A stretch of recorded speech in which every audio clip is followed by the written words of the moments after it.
I'm Krysta. I'm here today teaming up with Open Definition to give you guys some yoga goals. We're going to be working on headstand or Shirsasana 1 and 2. We're going to do all the pose breakdown, different ways you can get into it and prepare your body, your shoulders, your neck to get you into the pose so you can do it on the beach, do it for the gram, do it for your soul, you know, whatever you're into. Inhale, reaching both arms up. Exhale, take a twist, left hand to right thigh, right hand comes back behind you. Another inhale as you grow taller, grow longer, exhaling to twist a little bit deeper. Nice. And inhale will take you back through center as you just make your way on over to the opposite side. Nice. Your next inhale, you come back to center. And we'll make our way to our hands and knees coming into table pose. Keeping your fingertips pointing forward, your toes pointing straight back. You want to inhale, let your belly drop down as you look up. Exhaling to curl in, pressing the mat away from you, looking between your thighs. Again, inhale, look up, draw your shoulder blades together. Exhale, curling in. Just take a few more rounds here, opening up the spine. You can shake your head yes and no, whatever you need to do. Nice. Your last round, come back to table pose. It's that neutral place right between your cat and cow. And then exhale to sit back onto your heels. And we're gonna open up the neck. You take your hands and you bring it back behind you. So you're clasping them together behind your back, behind your neck. And you're gonna start pressing back into your hands, your neck back, and you're gonna feel it grow longer.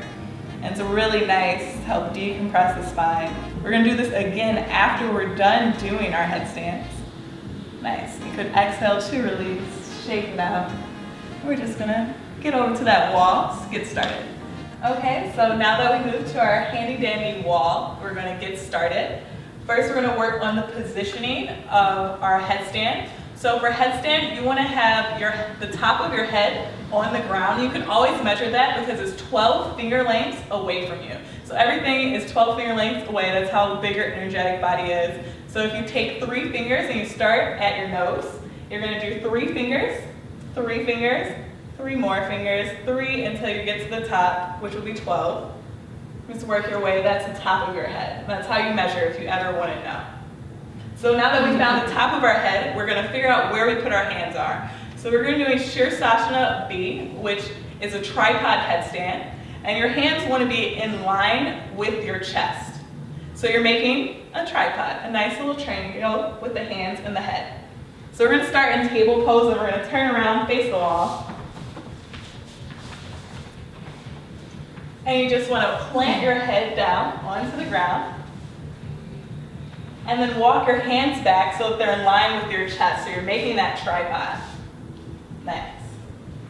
From here you could tuck your toes. So you're on the balls of your toes. And then start to straighten your legs. You're bringing your hips up over your shoulders. So you just walk your feet in one at a time as far as they can go. Yep, you keep walking your feet towards your face. So your feet come up here, they keep walking this way towards your face. And wherever you land at, that's where you are. So you're getting a really good shoulder opener right here. But once you start to feel comfortable with your hips over your heart, you can start bringing one knee to the back of your arm at a time. And you can just test it out, trying each side at a time, or maybe bringing both knees to the back of your arms. And this gives you a good solid base because you're doing a headstand everywhere from the hips down. And once you get really comfortable here, you start working on that core strength. So we want to pour our way into it. So you're going to take your knees and hug them together between your arms to see if you get your knees to touch each other. Nice. Once you get really comfortable here, flexing the feet, you start pressing your legs up until they're straight. You don't have to worry, you always have the wall here to catch you. And so whatever position you're at, keep walking your hands back this way. You just get to play. And the walk makes it nice and safe so that you feel comfortable before you move on outside to the mat. Keep walking them up. Yeah, you got it. There you go. And just stay right there. And it's all about getting comfortable on top of your head because it's a new experience, a new feeling for us. Now that we've done it on the wall, we're gonna try it off the wall. Gonna have a little fun with our headstands. Okie dokie. Once you feel nice and comfy with your headstand, you can move away from the wall and into the center of the room. I suggest practicing, 5 breaths at a time, 10 breaths at a time. Keep building up that same momentum until you can do 10 minutes, an hour, until you're meditating, smoking weed at the same time, all on the top of your head. Whatever is clever. But Lauren's going to start with a fun transition. Once you feel comfortable, you can start working from crow pose, Bakasana, to headstand and back again. So to start in crow pose, you're just bringing the knees to the back of the arms, bending the elbows, until all your weight comes into your hands and your feet get nice and light. And you can just start to bring your head down to the ground. If you want to put a pillow underneath at first, it'll make you feel more comfortable.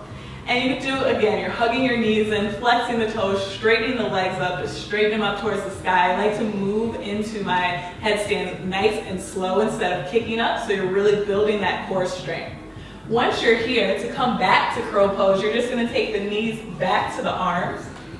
And it's more of a thought, because you want to do it energetically first. She's going to think that she's looking up, look up, lift your head, and then hug everything in. And eventually, it all happens.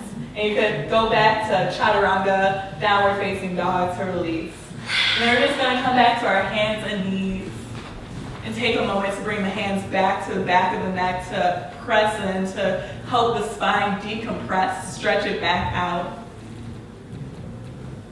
And make sure you just go practice. If you're trying to get those yoga goals, the only way to get there is to do a headstand. Against the wall, on the beach, anywhere.